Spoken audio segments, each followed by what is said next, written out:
Bismillahirrahmanirrahim. Assalamualaikum warahmatullahi wabarakatuh. Hamdan wa syukran lillah wa salatan ala rasulillah. Allahumma salli wa sallim ala nabiyyina Muhammadin wa ala alihi wa sahbihi wa man tabi'ahum bi ihsanin ila yaumiddin. Amma ba'du. Bapak dan Ibu yang dimuliakan dan dirahmati oleh Allah Subhanahu wa taala. Hari ini kita berada di posisi masih di awal-awal bulan Muharram. Dan insyaallah bila Allah berikan umur berkah, nanti kita akan ketemu dengan puasa hari Asyura, yaitu pada tanggal 19 ke depan ini. Tentu sunnah Rasul sallallahu alaihi wasallam, Rasul menyampaikan supaya puasa kita tidak sama dengan puasa orang-orang yang pernah dilakukan oleh orang-orang sebelumnya Rasul sallallahu alaihi wasallam. Rasul menganjurkan kita puasa satu hari sebelum tanggal 10 Muharram itu. Tentu kalau besok ketika ketemu nanti itu di 10 Muharram itu tanggal 19, bila tidak salah nanti tolong dihitung kembali, berarti ditambah satu hari sebelumnya, berarti tanggal 18 dan 19. Ini supaya kita beda dengan puasa umat-umat sebelum Rasulullah sallallahu alaihi wasallam. Ini nanti sama-sama kita hitung dan kita jaga di posisi di tanggal itu, Bapak dan Ibu. Bapak Ibu yang dimuliakan oleh Allah Subhanahu wa taala. Rasulullah sallallahu alaihi wasallam pernah memerintahkan para sahabat untuk hijrah yang pertama itu dari Makkah ke Habasyah. Ini hijrah ini, Bapak dan Ibu, perintah Rasul. Perintah Rasul ini pada hakikatnya ini perintah agama. Dan pada waktu itu Rasulullah belum berhijrah. Masih ada sahabat bersama dengan Nabi, Abu Bakar dan Ali bin Abi Thalib pada masa itu. Tapi Rasul, sebahagian sahabat itu sudah disuruh hijrah oleh Nabi. Tujuannya adalah untuk menyelamatkan agama dan menyelamatkan Islam dari intimidasi kafir-kafir Quraisy yang ada di Mekah pada masa itu. Dan kemudian pada tahun 622 itu Rasulullah sallallahu alaihi wasallam diperintahkan oleh Allah, ini juga perintah agama, untuk hijrah, meninggalkan kota Makkah menuju kota Madinah, dan diikuti oleh beberapa orang sahabat. Di antara sahabat yang paling dekat dengan Rasul adalah Abu Bakar dan Ali bin Abi Thalib. Nah, ini Bapak dan Ibu, setelah Rasulullah SAW itu hijrah dari Makkah ke Madinah, dan kemudian Rasul pernah kembali ke kota Makkah dalam rangka Fathul Makkah, untuk menaklukkan kota Makkah supaya Makkah ini dimerdekakan dari penyembahan berhala. Satu tujuannya, Rasul membasmi semua pemahaman syirik yang ada di dalam Ka'bah itu, 360 buah patung, supaya nilai-nilai syirik itu tidak lagi muncul di kota Makkah. Makanya Bapak dan Ibu, Rasulullah SAW pernah menyampaikan dalam hadis riwayat Imam Bukhari, la hijrata ba'dal fath, tidak ada lagi hijrah setelah penaklukan kota Makkah. Jadi setelah Nabi itu hijrah dari Makkah ke Madinah, itu Rasul kembali ke kota Makkah itu untuk menaklukkan kota Makkah, dan setelah itu tidak ada lagi hijrah dari Makkah ke beberapa daerah-daerah yang lain. Ini Rasul sudah ingatkan, dan ini Bapak dan Ibu adalah merupakan momen yang paling penting yang pernah terjadi dalam sejarah Rasulullah sallallahu alaihi wasallam. Makanya Bapak Ibu yang dimuliakan oleh Allah Subhanahu wa taala, Ibnu Hajar Al-Asqalani beliau menjelaskan bahwa hijrah dalam perjalanan umat Islam ini itu ada hijrah fisik. Dalam bahasa kita sering sebut dengan hijrah jasmaniyah. Dan ini adalah perpindahan dari satu tempat ke tempat yang lain, sama seperti Nabi hijrah dari Makkah ke Madinah, satu tujuan, untuk menyelamatkan sahabat masyarakatnya dari penindasan lingkungan yang tidak Islami. Jadi berdasarkan contoh ini Bapak dan Ibu yang dilakukan oleh Rasulullah SAW, kita tidak nyaman di kampung itu. Kita sudah berusaha untuk memperbaiki diri, melakukan pendekatan dengan masyarakat. Kita berusaha tamugagad dengan tetangga. Kita berusaha mengikuti kegiatan masyarakat. Ngon geci kita nyorap, ngon tengui ngum kita nyorap. Tapi kita merasa tidak nyaman di kampung itu. Tajak masjid, naurung ganggu. Tajak ikut pengajian, naurung preh. Tajak masjid, ipu macobhan intengen. Tajak masjid, ipu macobhan moto. Enggak nyaman kita. Kenapa? Ada orang yang merasa tidak senang dengan keislaman kita. Maka kondisi seperti ini sebagaimana yang pernah Rasul lakukan, kita boleh hijrah. Minta kampung yang aman, minta kampung yang kira-kira menyaman awak ada ibadah. Kita ikut pengajian, tilop ilua hanato duka. Kita ikut pengajian, na tilop ilua hanagada. Berarti tidak ada yang ganggu, ada sebuah kenyamanan dalam kehidupan kita. Nah ini Bapak dan Ibu, kita dibolehkan. Tujuannya apa? Bukan karena benci dengan lingkungan, bukan karena kita meninggalkan lingkungan, kita tidak ingin merubah lingkungan untuk lebih baik. Kita sudah lakukan itu Bapak dan Ibu, tapi memang kitanya ini merasa tidak nyaman. Keislaman kita ini merasa terganggu. Kita dibolehkan dengan konsep ini. Nah kemudian Bapak dan Ibu, Rasul ketika diperintahkan oleh Allah Subhanahu wa taala untuk hijrah, itu tujuannya juga adalah untuk membangun pondasi kekuatan basic daripada agama itu di Madinah. Maka di Madinah itu, di Makkah dan Madinah itu sekarang disebut dengan Haramain, dua kota haram. Makanya Bapak Ibu yang dimuliakan oleh Allah Subhanahu wa taala, ini dua titik sejarah yang paling berjasa dalam perjalanan kehidupan umat Islam yang dilakukan oleh Rasul dan para sahabat. Tujuannya adalah untuk menyelamatkan iman dan menegakkan kebenaran syiar Islam dalam kehidupan ini. Bapak Ibu yang dimuliakan oleh Allah Subhanahu wa taala, Bapak Ibu boleh nanti buka kembali dalam Al-Quran. Bapak Ibu bisa buka nanti Quran surah Al-Baqarah ya 217, juga boleh dilanjutkan ke 218.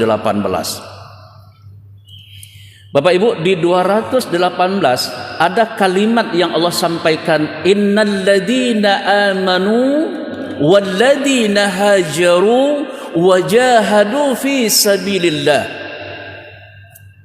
ulaika yarjuna rahmatallah wallahu ghafurur rahim. Jadi Allah sampaikan orang-orang yang beriman. Ini orang beriman Bapak dan Ibu, bukan orang lain. Kemudian dengan dasar iman itu orang yang berhijrah. Nah tentu hijrah fisik yang dilakukan pada masa itu. Setelah Fathul Makkah, bagi umat Nabi Muhammad SAW, yang dituntut oleh Allah dan Rasul hari ini adalah hijrah dalam bentuk batiniyah, rohaniyah. Ini yang sangat dianjurkan hari ini Bapak dan Ibu. Bapak Ibu yang dimuliakan oleh Allah Subhanahu wa taala, hijrah kita hari ini Bapak dan Ibu adalah hijrah yang pernah disampaikan oleh Rasulullah sallallahu alaihi wasallam. Dalam sebuah hadis riwayat Imam Muslim, juga dalam Imam Bukhari juga pernah disampaikan, Rasul menyebutkan al-muhajir. Muhajir ini Bapak dan Ibu dalam bahasa kita disebutkan orang yang berhijrah. orang yang berhijrah. Ini al-muhajir disebut oleh Rasulullah sebagai orang yang berhijrah. Siapa orang yang berhijrah yang sebenarnya itu kata Rasul? Man hajara ma nahallahu anhu. Ini orang yang berhijrah. Orang yang berhijrah hari ini kata Rasulullah sallallahu alaihi wasallam adalah orang yang meninggalkan semua ma nahallahu anhu. Semua yang dilarang oleh Allah hari ini tinggalkan. Itu hijrah yang sebenarnya untuk konteks hari ini. Allah enggak suka, tinggalkan. Allah enggak senang, tinggalkan. Allah larang, tinggalkan. Tentu Bapak dan Ibu, untuk mendapatkan penjelasan apa yang Allah larang, apa yang Allah tidak senang, apa yang Allah tidak suka, itu melalui majlis ta'lim. Makanya hari ini Bapak dan Ibu, orang yang bertakwa kepada Allah itu tidak hanya sekedar terlihat daripada ketaatan beribadah, tapi orang beriman dan bertakwa kepada Allah itu harus mesti terlihat ketaatannya ketika dia mampu meninggalkan yang dilarang oleh Allah. Maaf saya katakan Bapak Ibu, ini kan kita terlihat semuanya orang-orang yang taat, bertakwa kepada Allah. Tetapi di sebalik setelah kita di sini berada, Allah ingin lihat ada enggak kita berusaha untuk meninggalkan hal-hal yang dilarang oleh Allah Subhanahu wa taala. Di situ kata kunci ketaatan sebenarnya Bapak dan Ibu. Makanya Rasul mengatakan al-muhajir, orang yang berhijrah itu adalah man hajara ma nahallahu anhu. Dia berusaha meninggalkan semua yang dilarang oleh Allah Subhanahu wa taala. Kalau yang diperintahkan iya, kita puasa iya, kita bersedekah iya, kita ke masjid iya, kita baca Quran iya, kita sholat iya. Itu menunjukkan ketakwaan kita kepada Allah Subhanahu wa taala. Tapi yang Rasul inginkan hijrah orang yang beriman itu adalah ada sebuah komitmen dalam hidupnya. Ada usaha meninggalkan segala yang dilarang oleh Allah Subhanahu wa taala. Contoh Bapak Ibu saya katakan, contoh. Ketika Allah Subhanahu wa taala menyampaikan di ayat yang ke-217 di awal-awal kalimat, coba Bapak Ibu baca nanti surah Al-Baqarah itu. Di sana ada sebuah informasi dari Allah, yas'alunaka an syahrul haram. Muhammad, kalau ada orang yang datang kepadamu bertanya tentang membunuh pada bulan haram, bukan Muharram, pada bulan haram. Bulan haram ini Bapak dan Ibu, dalam Islam itu ada 4 bulan haram. Bulan Zulqaidah, bulan Zulhijjah, bulan Muharram, dan bulan Rajab. 3 bulan yang berurutan, 1 bulan yang terpisah. Nah, Zulqaidah, Zulhijjah, Muharram, ini kita sekarang berada di bulan Muharram. Ini bulan Muharram, ini bulan haram.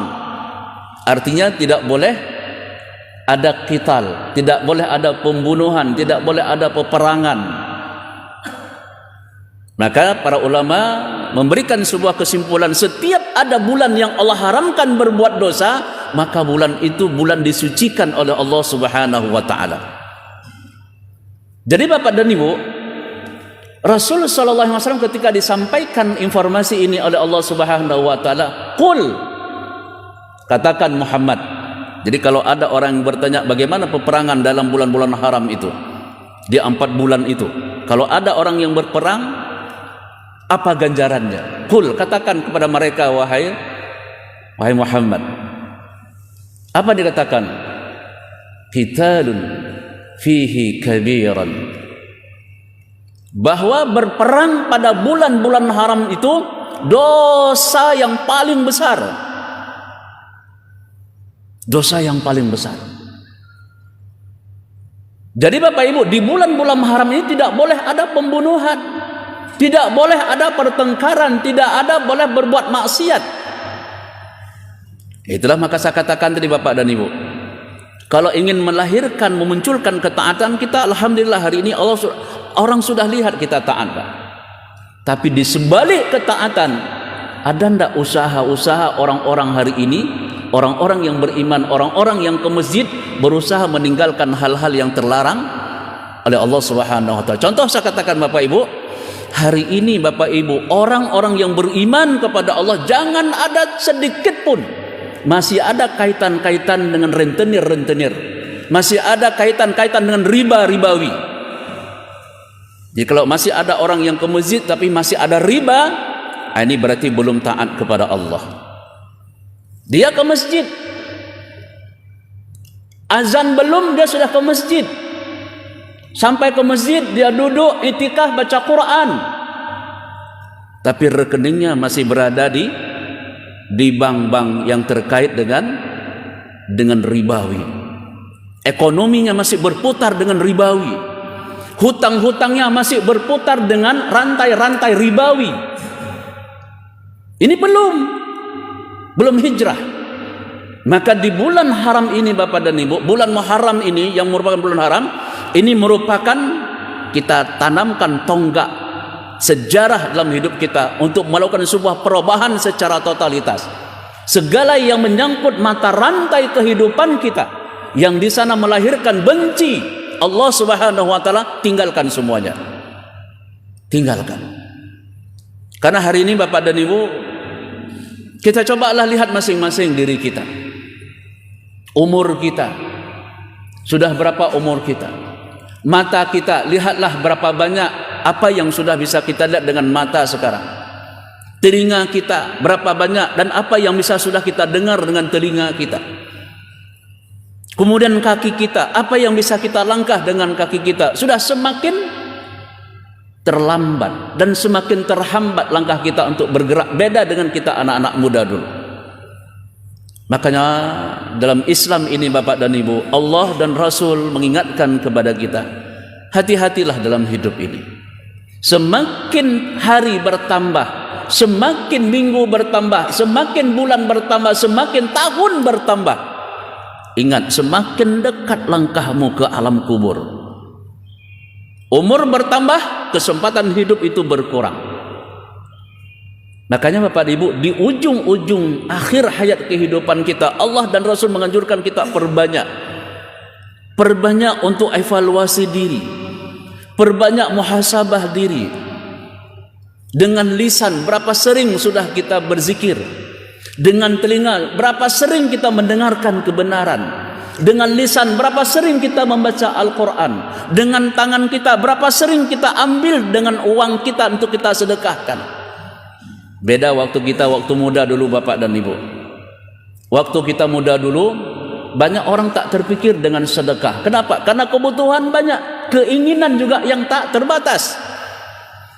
Makan ini masih bisa, minum ini masih bisa, keinginan itu masih mau. Tapi di hari-hari kita menjelang uzur kita ini, semuanya sudah dihambat oleh Allah. Jangan lagi banyak makan ini, sisakan uang, sedekahkan. Jangan banyak lagi minum ini, yang ini sudah kau minum pada waktu muda dulu, sisihkan, sedekahkan. Maka di waktu kita sudah uzur, ada kemudahan, jangan paksakan diri sebagaimana kemauan di waktu muda, tapi lakukan semua evaluasi untuk bergerak, untuk menuju ke akhirat yang kekal dan abadi. Makanya Bapak Ibu yang dimuliakan oleh Allah Subhanahu wa taala, Muslim itu, al-muslimu man salimal muslimun. Seorang muslim itu, kata Rasulullah, itu akan mampu menjadikan muslim yang lain itu dia hidup aman dan nyaman. Misalnya Bapak Ibu, saya ini seorang muslim, mudah-mudahan kita ini muslim semuanya, kita amin, dan tidak ada hal-hal yang menjadikan kita mohon kepada Allah agar kita tidak tergelincir dari nilai-nilai kemusliman. Saya seorang muslim, Bapak Ibu seorang muslim, kita semua seorang muslim. Rasulullah SAW menyampaikan, seorang muslim yang paling baik itu, kata Rasulullah, adalah muslim yang man salimal muslimun, adalah muslim yang bisa menjadikan muslim lain itu terselamatkan min lisanihi wa yadihi. Muslim lain itu terselamatkan dengan lisan kita.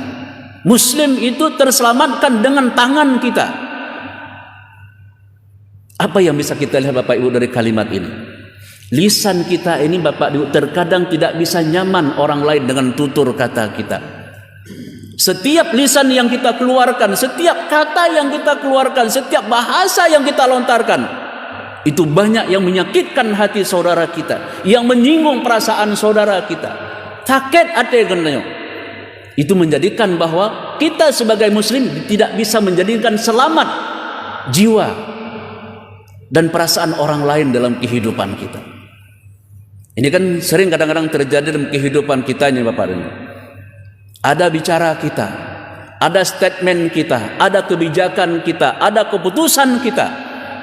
Terkadang kita hanya mementingkan untuk diri dan kelompok kita, tapi tidak melihat bagaimana orang nyaman enggak dengan kebijakan kita. Orang terselamatkan enggak dengan keputusan kita. Orang kira-kira hidupnya senang enggak dengan menjalankan kebijakan yang kita putuskan dengan lisan kita. Makanya al-muslimu man salimal muslimun, seorang muslim adalah muslim yang bisa menyenangkan, menyelamatkan muslim yang lain itu min lisanihi, dari lisannya. Jadi lisan kita ini hati-hati Bapak dan Ibu. Kemudian yang kedua wayadihi, dengan tangan kita. Hari ini Bapak dan Ibu, di negeri yang kita cintai, di negara manapun hari ini, tangan ini power yang paling penting Pak. Tangan ini power yang paling penting. Orang-orang yang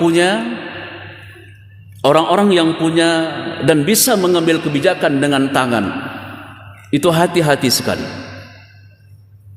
Kita sebagai kepala sekolah, kepala dinas, Pak Geci, wali kota, bupati, presiden, menteri yang punya kebijakan dalam mengambil keputusan, hati-hati dengan dua tangan. Kalau tangan ini tidak mampu menyelamatkan kaum muslimin yang lain, ingat, tangan ini Allah akan minta pertanggungjawaban besok di akhirat. Apa yang dilakukan dengan tangan? Ada keputusan, ada teken, udah teken, udah stempel, tebarkan. Keputusan ini terkadang tidak menjadikan masyarakat dan rakyat itu nyaman. Inilah yang terjadi hari ini Bapak dan Ibu. Kadang-kadang terjadi juga dalam masyarakat kita. Kadang-kadang terjadi juga di lembaga-lembaga pendidikan. Apakah di SD, apakah di SMP, apakah di SMA, apakah di MA, apakah di perguruan tinggi. Terkadang ada kebijakan-kebijakan lisan kita, ada kebijakan tulisan kita, ada kebijakan kita stempel kita, ada kebijakan kita tanda tangan kita, tapi tidak menjadikan bawahan kita aman dan nyaman dengan sikap dan perilaku kita. Allah minta pertanggungjawaban besok di akhirat. Gak nyaman hidup ini Bapak dan Ibu. Allah memantau dalam perjalanan setiap kehidupan kita. Bapak Ibu yang dimuliakan oleh Allah Subhanahu wa taala. Maka Rasulullah sallallahu alaihi wasallam mengingatkan dua hal yang pasti dan hati-hatilah untuk kita jaga. Apa yang harus kita jaga? Hati kita, Pak. Ini hati ini paling berbahaya, Pak. Makanya Rasul sallallahu alaihi wasallam selalu berdoa, ya muqallibal qulubi tsabbit qalbi ala dinika wa ala ta'atik. Karena Rasul itu tahu betul bagaimana hati itu. Tahu betul Rasulullah Bapak. Hari ini kita termotivasi untuk berbuat yang baik. Sebentar lagi hati kita termotivasi kepada hal-hal, cenderung kepada hal yang tidak baik.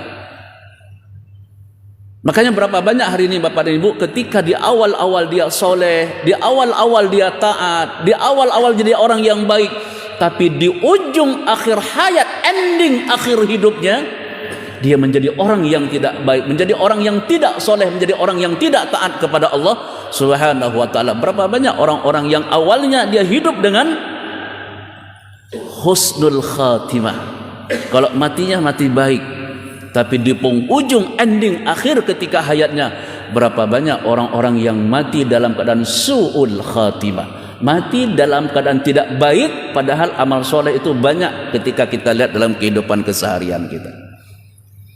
Makanya Bapak dan Ibu yang dimuliakan oleh Allah Subhanahu wa taala, harapan Allah dan Rasul kita hari ini Bapak dan Ibu, jadilah kita orang yang soleh dan istiqomah dalam kesolehan. Jadilah kita orang yang taat dan kita istiqomah dalam ketaatan. Ini yang paling penting, Pak. Hati kita ini taat dalam kesolehan dan istiqamah dalam kesolehan. Itu yang paling penting, Pak. Makanya Bapak dan Ibu, Imam An-Nawawi di antara sekian banyak doa-doa yang pernah beliau ajarkan kepada murid-muridnya, ada 2 kalimat doa yang paling baik, yang paling indah yang beliau ajarkan kepada murid-muridnya. Dan ini saya selalu sampaikan kepada teman-teman, kawan-kawan ketika memberikan pengajian, apakah di pengajian ibu-ibu, saya ingatkan, saya sampaikan, bahkan ibu-ibu saya suruh hafal doa-doa, hanya 2 kalimat saja. Apa yang diajarkan oleh Imam An-Nawawi terkait dengan hati, terkait dengan ketaatan, hati dan ketaatan, karena doa ini nggak bisa dipisahkan, Pak. Apa doanya? Mintalah selalu kepada Allah, Allahumma aslih qulubana, Allahumma aslih qulubana, ya Allah perbaiki hati kami ya Allah. Ini hati kita ini nggak betul, Pak. Ketika Imam Nawawi menyampaikan ini, berarti ini yang merupakan sentral kebaikan manusia. Allahumma aslih qulubana, ya Allah perbaiki hati kami ya Allah. Hati kita ini, Pak, keinginan yang tak punya batas, Pak. Cenderung kepada kesolehan, cenderung kepada kesalahan. Kalau Allah nggak pantau, kalau Allah nggak perbaiki hati kita, Pak, tidak ada lagi, Pak. Maka minta kepada Allah itu yang menggenggam hati kita. Allahumma aslih qulubana. Yang kedua, warzuqna ta'ataka. Ya Allah perbaikilah hati kami. Ya Allah anugerahkan kami ya Allah agar kami senantiasa taat kepadamu ma abqaina, selama engkau hidupkan kami di alam dunia ini. 2 kalimat, Pak, yang paling penting yang diajarkan oleh Imam An-Nawawi. Saya ulang, Bapak Ibu, Allahumma aslih qulubana warzuqna ta'ataka. Cukup 2 saja, itu sudah cukup. Ya Allah perbaikilah hati kami, dan ya Allah anugerahkan kepada kami dalam bentuk ketaatan kepada kamu. Jadi 2 yang diminta, perbaiki hati, dan dengan hati yang sudah terperbaiki dengan baik, agar Allah menjadikan kita istiqomah dalam ketaatan kita kepada Allah Subhanahu wa taala. Bapak Ibu, yang terakhir kita ingin sampaikan bahwa di subuh yang paling mulia ini, Rasulullah sallallahu alaihi wasallam, Bapak dan Ibu, itu setiap langkah, setiap tidurnya, setiap bangun tidurnya, setiap geraknya, setiap pikirnya, dan setiap amaliyahnya yang dipikirkan bagaimana umat ini harus lebih baik, harus baik sebagaimana perilaku yang dilakukan oleh Rasul, para nabi, dan para sahabat-sahabat terdahulu. Makanya Rasulullah sallallahu alaihi wasallam tatkala diberikan kabar oleh Allah Subhanahu wa taala tentang Al-Qur'an, surah Al-Kautsar, inna a'tainakal kautsar fasalli li rabbika wanhar inna syani'aka huwal abtar. Rasulullah sallallahu alaihi wasallam sempat pernah itu menundukkan wajahnya tatkala Allah memberikan berita tentang turunnya Quran surah Al-Kautsar ini. Dan kemudian Rasulullah sallallahu alaihi wasallam setelah menundukkan wajah, Rasulullah mengangkat kepalanya sambil tersenyum manis, dan para sahabat pun melihat Rasulullah itu tersenyum. Dan para sahabat bertanya, ya Rasulullah, sejenak engkau tundukkan kepalamu, dan kemudian ketika engkau angkat kepalamu, kami melihat engkau tersenyum yang paling indah. Ada apa ya Rasulullah? Rasul pun menjawab, aku tadi barusan diberikan informasi oleh Allah tentang turunnya surah Al-Kautsar. Maka Rasul pun membaca, inna a'tainakal kautsar fasalli li rabbika wanhar inna syani'aka huwal abtar. Di sana ada kalimat Al-Kautsar. Tahukah kalian Al-Kautsar itu, wahai sahabatku? Maka Rasul menjawab, ketika ditanya itu, hanya Allah dan Rasul yang tahu apa itu Al-Kautsar, kata sahabat. Rasul pun menjelaskan, Al-Kautsar adalah sebuah telaga yang Allah sudah persiapkan untukku dan untuk umatku. Untukku dan untuk umatku. Sebuah telaga. Dan itu akan datang umatku besok di akhirat. Semua umatku akan aku panggil, akan aku suruh untuk minum di telagaku. Dan itu hanya untukku dan umatku yang dipersiapkan oleh Allah Subhanahu wa ta'ala. Besok umatku akan aku panggil semuanya. Ta'al, sini semua umatku. Umatku, sini semuanya. Ayo minum. Minum air di telaga yang sudah dipersiapkan oleh Allah hanya untukku dan untuk umatku. Silakan kau minum. Dan kemudian ada sebahagian daripada umat Nabi SAW. Semoga Bapak Ibu tidak termasuk kita di dalamnya. Ada sebahagian yang dikhabarkan oleh Rasulullah. Ada sebahagian umat Nabi ini yang dihalau, yang dilarang, yang tidak dibenarkan untuk mendekat dan minum air di telaganya Nabi SAW. Dan Rasul pun tersedih, dan sedih Rasulullah. Rasulullah SAW ketika ada umat yang dilarang oleh Allah, itu tidak boleh, kalian tidak boleh, kalian tidak boleh. Pergi. Jangan dekat ke telaganya Muhammad SAW. Rasul pun menyampaikan, ya Rabbi, wahai Tuhanku, innahu, dia itu sesungguhnya, dia itu ya Allah, min qawmi, innahu min ummati, innahu min ummati, dia itu umatku ya Allah, dia itu umatku. Allah pun menyampaikan, wahai Muhammad, iya, betul itu umatmu. Mereka juga ada berselawat kepadamu. Mereka juga ada salat. Tapi Muhammad, aku sampaikan kepada kalian, ada mereka salat, ada mereka selawat, ada mereka ibadah. Tapi setelah engkau wafat wahai Muhammad, banyak syariat-syariat yang mereka lakukan yang tidak sesuai dengan sunnahmu, yang tidak sesuai dengan apa yang telah kau ajarkan. Maka mereka itu aku larang untuk minum di telagamu. Karena kau enggak tahu Muhammad, setelah kau wafat kau enggak tahu apa yang mereka lakukan. Mereka banyak bersyariat tapi syariatnya yang tidak sesuai dengan syariatmu. Maka aku larang minum. Makanya Bapak dan Ibu, hari ini kita berhijrah. Hijrah dalam bentuk sebuah komitmen keimanan kita kepada Allah Subhanahu wa taala. Agar semua amal ibadah yang Allah perintahkan kepada kita lakukan sesuai dengan apa yang telah ditentukan oleh Allah dan Rasulnya. Maka dalam kehidupan kita Bapak Ibu, kata kunci adalah ketaatan kita kepada Allah.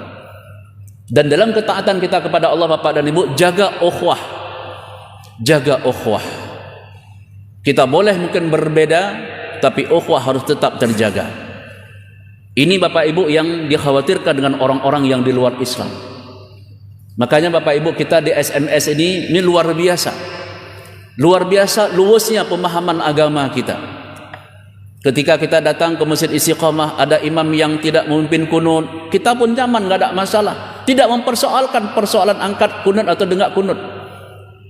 Ketika imam memberikan kesempatan sedikit untuk berdiri sebelum sujud, yang lain ingin angkat tangan masing-masing, silahkan, enggak ada masalah. Inilah luasnya ilmu pengetahuan agama dalam kehidupan kita. Ketika kita satu ke masjid yang lain, ada masjid yang menerapkan pimpin kunut oleh imam, kita pun angkat tangan mengaminkan dan tidak mempersoalkan.